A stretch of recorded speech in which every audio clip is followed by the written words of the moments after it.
माझ्या प्रयोगाचे नाव आहे ज्वालामुखी कसा असतो. तुम्ही कधी ज्वालामुखी पाहिला आहे का? चला तर मी आज तुम्हाला घरगुती ज्वालामुखी दाखवणार आहे. प्रयोगाला सुरुवात करू. प्रयोगाला लागणारे साहित्य: बॉटल, ताट, माती, 2 शॅम्पूचे पाकिट, लिंबाचा रस, खायचा सोडा आणि रंग मिसळलेले पाणी. प्रथम बाटलीत खायचा सोडा टाकू.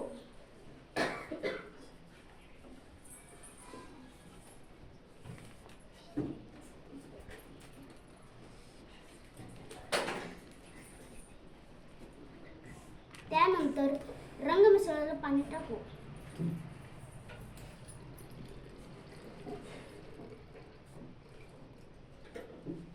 त्यानंतर 2 शॅम्पूचे पाकिट घेऊन ते त्यात लाल काय टाकलास? रंग मिसळलेला पाणी. रंगाचं पाणी. त्यानंतर शॅम्पूचे पाकिट. आता हे काय टाकायला लागलास?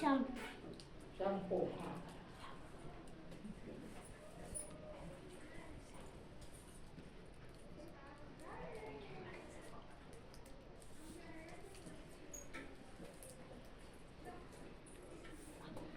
आता लिंबाचा रस घालणार आहे.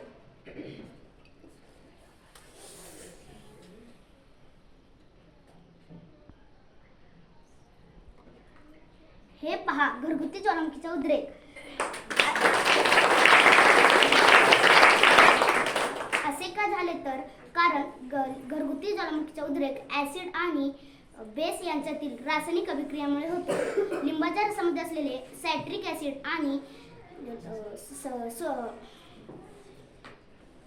खायच्या सोड्यामधील सोडियम हायड्रोजन कार्बोनेटशी तयार करते आणि कार्बन डायऑक्साईड तयार होते.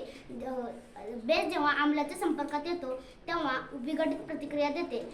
यामुळे कार्बन डायऑक्साईड नावाचा वायू तयार होतो, ज्यामुळे घरगुती ज्वालामुखीचा उत्स्फोट होतो. धन्यवाद.